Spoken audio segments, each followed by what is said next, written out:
Subscribe करें हमारा YouTube channel और यदि सब्सक्राइब कर लिया है तो नए वीडियो के नोटिफिकेशन मोबाइल में प्राप्त करने के लिए बेल आइकन दबाएं।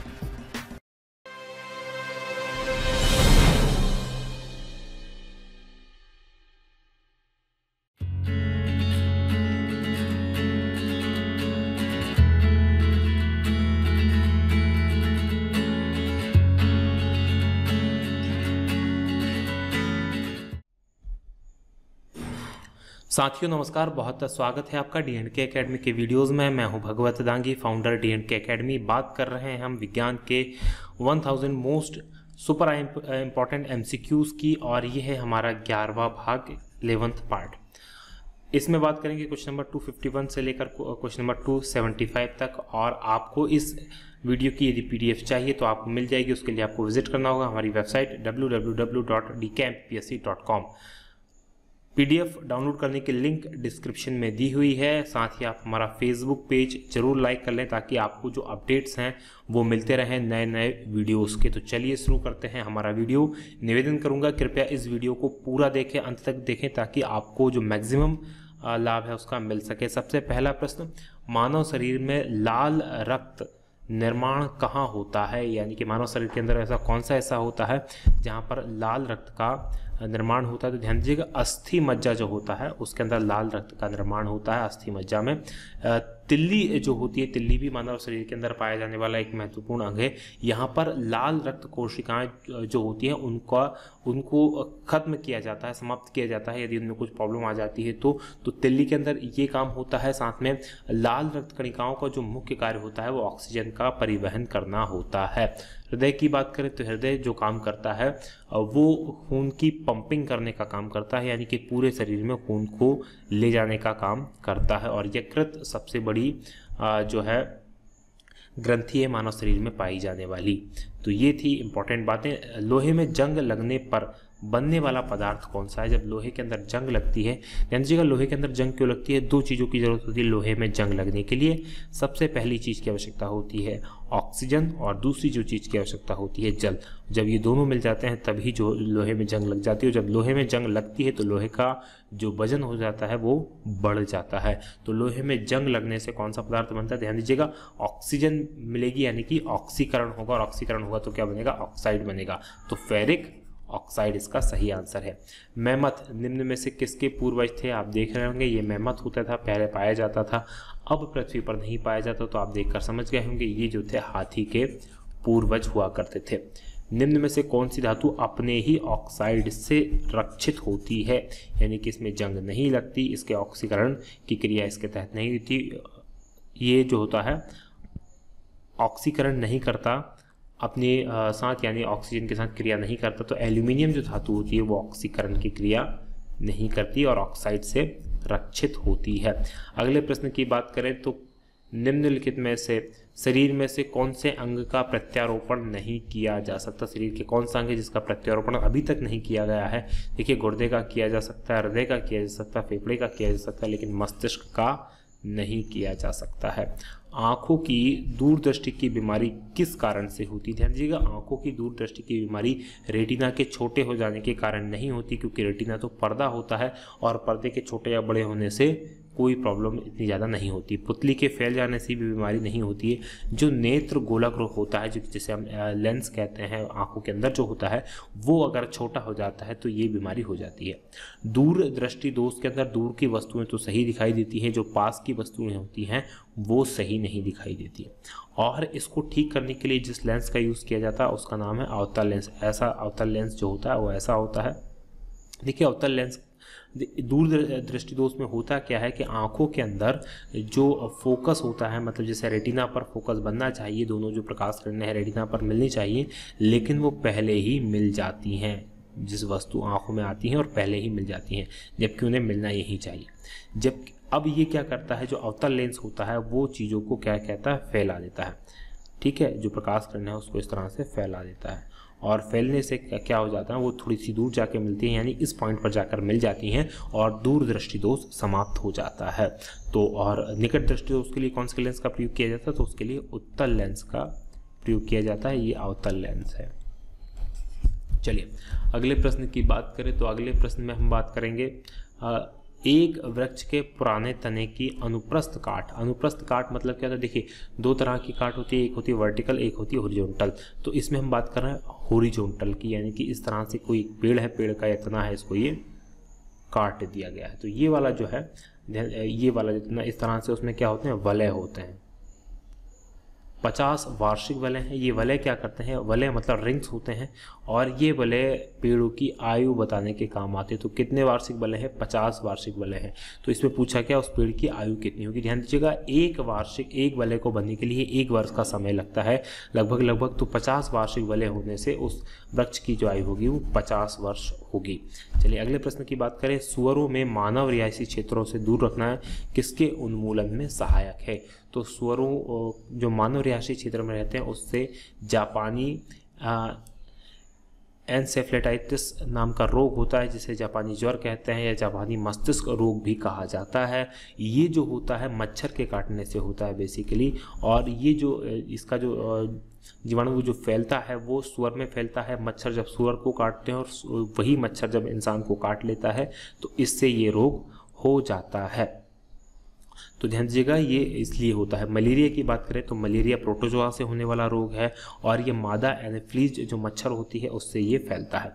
वहीं फील पाँव की बात करें तो फील पाँव का एक नाम हाथी पाँव भी है, हाथी पाँव भी इसका नाम है। एलिफेंट फुट या कहा जाता है, या सील पद भी इसे कहा जाता है। ये भी मच्छर के कारण ही होता है, लेकिन ये एक कृमि होता है, कीड़ा होता है जिसे पैरासिटिक वर्म कहते हैं, उसके कारण ये होता है। पोलियो की बात करें तो पोलियो भी एक बीमारी है जो कि एक विषाणु के कारण होती है, जिसे पोलियो का नाम विषाणु के कारण होती है, और इसमें क्या होता है, बच्चे अपंग हो जाते हैं। भारत के अंदर तो पोलियो मुक्त भारत हो चुका है, और भारत में पोलियो की दवा बच्चों को पिलाई जाती है। ये खाने से और दूषित जो भोजन होता है उससे ये बीमारी फैलती है। अगले प्रश्न की बात करें तो अगले प्रश्न में पीलिया रोग में कौन सा अंग दुष्प्रभावित होता है। ध्यान दीजिएगा, पीलिया रोग जो होता है जिसमें शरीर पीला पड़ जाता है, तो इसमें जो दुष्प्रभावित होने वाला रोग अग्नाशय नहीं है, अमाशय नहीं है, छोटी आंत नहीं है, जो यकृत होता है वो इससे दूषित होता है। यकृत से इन्फेक्शन होता है। निम्नलिखित में से कौन अधिकतम ध्वनि प्रदूषण का कारण है, यानी कि कौन ऐसा है जो सबसे सर्वाधिक ध्वनि प्रदूषण करता है। तो जेट जो उड़ानें होती हैं, यानी कि हवाई जहाज जो उड़ते हैं, उसके कारण जो होता है अधिकतम ध्वनि प्रदूषण होता है। भारी यातायात तत्वों से इतना नहीं होता, चुनावी सभाओं से इतना नहीं होता, पॉप संगीत से इतना नहीं होता जितना कि जेट उड़ानों से होता है। सन 1959 में कृत्रिम रूप से डीएनए को संश्लेषित करने हेतु नोबेल पुरस्कार किसे मिला था। 1959 में ये मिला था, और ये जो पुरस्कार मिला था आर्थर कॉनबर्ग को मिला था। साथ में उनका संयुक्त रूप से ये सम्मान मिला था, और ये मिला था सर्वेरो अक्वा। ये 2 लोग थे, ये थे यूएसए के और ये थे स्पेन के। इन लोगों को दोनों को ये मिला था। तो ये एक ऐसा, वैसे अगर पूछा जाए तो कॉनबर्ग पहले नंबर पे ही आएंगे, अक्वा दूसरे नंबर पे, तो इसका कॉनबर्ग सही हो सकता है। बाकी दोनों को ये मिला था 1959 में। बॉक्साइट का रासायनिक सूत्र क्या होता है। देखिए, बॉक्साइट का जो रासायनिक सूत्र वो होता है, ये होता है Al2O3 2H2। ध्यान दीजिएगा, ये जो सूत्र है ये एल्यूमिनियम के लिए है और ये पानी के लिए। तो ये जो बॉक्साइट जो होता है ये इस तरह से इसका नाम है हाइड्रेट एल्यूमिना, और ये फ्रांस में बॉक्स करके एक जगह वहाँ पर सबसे पहले पाया जाता है, इसीलिए इसका नाम बॉक्साइट पड़ गया। एल्यूमिनियम का ये प्रमुख अयस्क है, एल्यूमिनियम इसी से प्राप्त किया जाता है, इसलिए इम्पॉर्टेंट है। एल्यूमिनियम ऑक्साइड नहीं, क्लोराइड नहीं, एल्यूमिनियम सल्फेट नहीं, ये तो बाद में बनते हैं सब के सब। एल्यूमिना हाइड्रेट जो होता है उससे एल्यूमिनियम बनता है। अगले प्रश्न की बात करें तो निम्नलिखित में से लोहा प्रचुर मात्रा में पाया जाता है। तो जो हरी सब्जियां होती है उसके अंदर लोहा प्रचुर मात्रा में पाया जाता है। दूध में कैल्शियम होता है, अंडे में प्रोटीन होता है, रसदार जो फल होते हैं उसके अंदर विटामिन बड़ी मात्रा में होते हैं। निम्नलिखित में से किसे झूठा सोना कहा जाता है या नकली सोना कहा जाता है। ध्यान दीजिएगा, SnS2 को नकली सोना नहीं कहा जाता। SnS2 की हम बात करें तो इसको टिन सल्फाइड कहा जाता है। वहीं FeS2 जो है इसका जो नाम है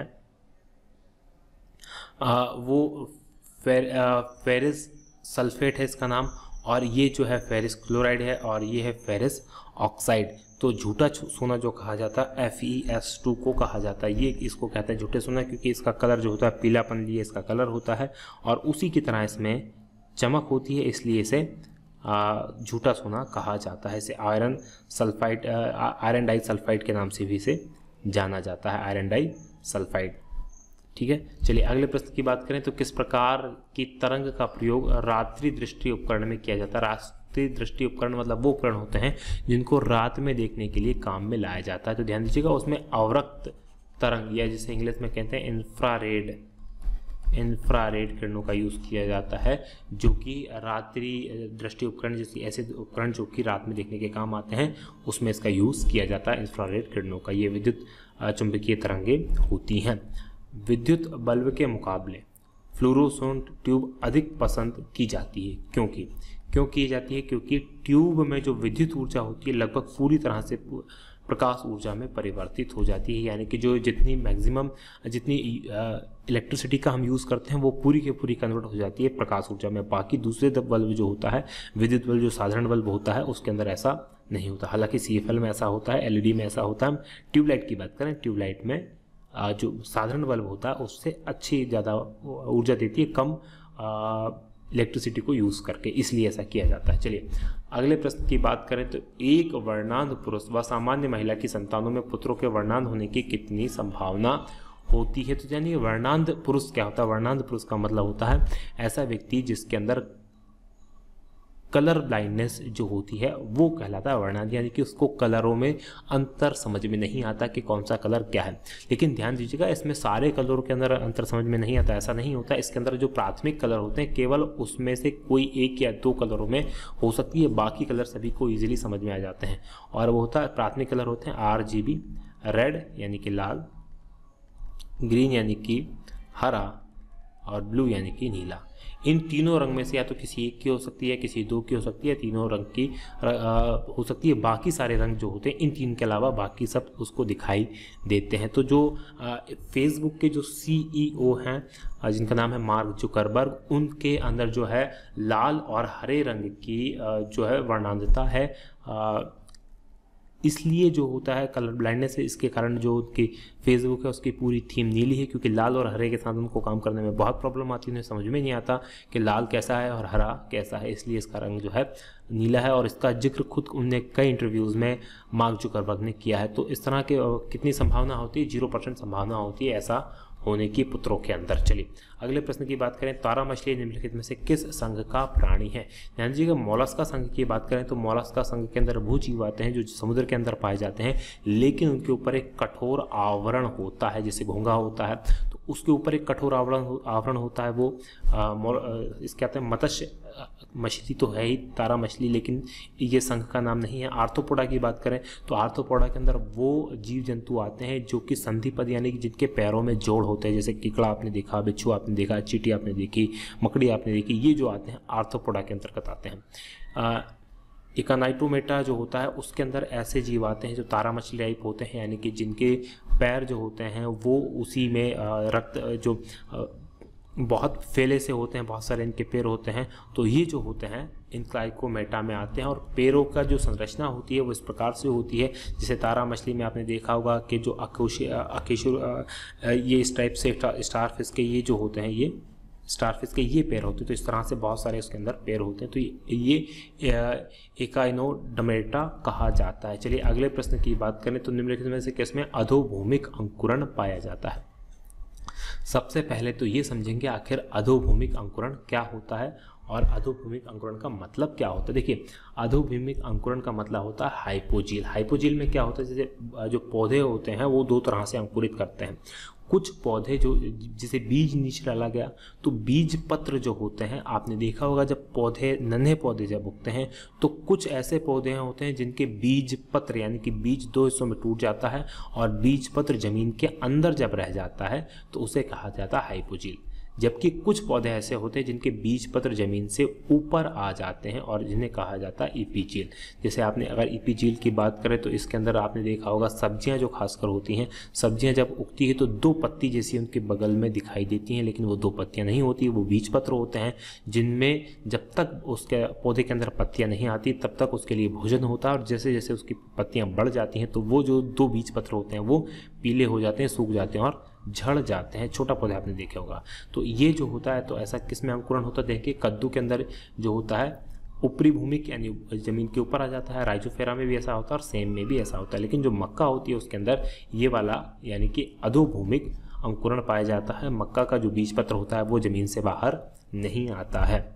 लोहे में जंग लगने की क्रिया किसकी सहायता से होती है? तो मैं आपको पहले ही बता चुका हूँ, जल और ऑक्सीजन के बिना लोहे में जंग लगने की क्रिया नहीं हो सकती। जब लोहे में जंग लगता है तो जो लोहे का भार होता है वो ध्यान दीजिएगा बढ़ जाता है, और ये प्रश्न पूछा जा सकता है कि क्या भार में क्या चेंजेस आएंगे? तो लोहे का भार बढ़ जाएगा। अगले प्रश्न की बात करें तो तड़ित चालक जो होते हैं वो किसके बने होते हैं? पहले तो ये समझ लें तड़ित चालक आखिर होते क्या हैं। जो भवनों के ऊपर, बिल्डिंग्स के ऊपर ये तड़ित चालक लगाए जाते हैं ताकि अगर कभी बिजली गिरती है तो वो उस संबंधित जो यंत्र होता है उसमें से जाते हुए ज़मीन के अंदर प्रवेश कर जाती है, भवनों को ये नुकसान नहीं पहुंचाती, और ये बना होता तांबे का बना होता तड़ित चालक। मनुष्य में नर गुणसूत्र सम्मिश्रण होता है, तो ध्यान दीजिएगा सबसे पहले ये गुणसूत्र क्या होता है जिन्हें इंग्लिश में क्रोमोसोम कहा जाता है। देखिए एक मनुष्य जो होता है उसके अंदर 23 जोड़े गुणसूत्र होते हैं। क्या होते हैं? 23 जोड़े। उसमें से 23 जोड़े यानी कि कुल 46 होते हैं। उन 23 जोड़ों में से एक जो हो एक पिता से मिलता है और एक मिलता है माता से। तो इस तरह से 23 माता से मिलते हैं, 23 पिता से मिलते हैं। इस तरह से कुल 46 गुणसूत्र होते हैं। जोड़ों की बात करें तो 23 गुणसूत्र होते हैं। 22 जोड़े तो सभी में सभी मनुष्यों में एक जैसे होते हैं, 22 जोड़े सेम टू सेम। लेकिन जो 23वां जोड़ा होता है वो ये तय करता है कि जो संतान होगी वो नर होगी या मादा होगी। तो ये जो होता है इसमें दो तरह के क्रोमोसोम्स होते हैं, एक एक्स क्रोमोसोम होता है, एक वाई क्रोमोसोम होता है।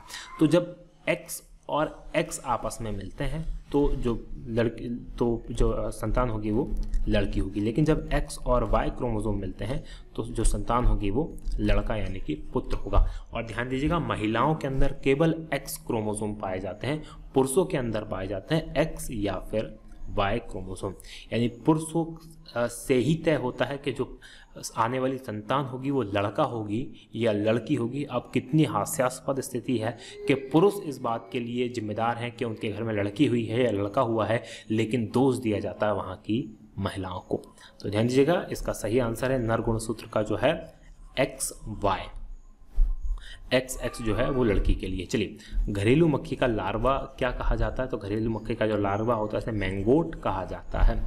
सामान्य अंकुरण के लिए किसकी आवश्यकता नहीं होती? तो प्रकाश की आवश्यकता सामान्य अंकुरण के लिए नहीं होती। अगले और अंतिम प्रश्न की बात करें, क्वेश्चन नंबर 275, हरा थोथा या हरा कसीस किस रासायनिक पदार्थ का प्रचलित नाम है? ध्यान दीजिएगा हरा थोथा या हरा कसीस जो है वो फेरस सल्फेट को कहा जाता है। ध्यान दीजिएगा फेरस सल्फेट। वहीं नीला थोथा की बात करें तो नीला थोथा कहा जाता है कॉपर सल्फेट, नीला थोथा कहा जाता है, और जिंक सल्फेट को कहा जाता है सफ़ेद थोथा। सफ़ेद थोथा या विट्रोल जैसे कहा जाता है, इसकी स्पेलिंग ये होती है विट्रियोल। ठीक है, तो नीला थोथा ब्लू विट्रोल, सफ़ेद थोथा वाइट विट्रोल और हरा थोथा ग्रीन विट्रोल या हरा कसीस भी से कहा जाता है। ये इसके रासायनिक नाम है। तो सही आंसर इसका डी फेरस सल्फेट। चलिए ये हमारा वीडियो आज का यहीं समाप्त होता है। यदि आपको ये वीडियो उपयोगी लगता है, आपके लिए उपयोगी है, तो बिल्कुल हमें थम्स अप करके आप बताएं, लाइक ज़रूर करें, साथ में शेयर करें अपने दोस्तों के साथ, और कमेंट ज़रूर हमें करें। आपके जो कमेंट्स होते हैं वो हमें मोटिवेट करते हैं और अच्छा करने के लिए, ताकि हम इसी तरह से आपके लिए और वीडियोस बनाते रहें। चलिए आज की बात करेंगे हम यहीं समाप्त।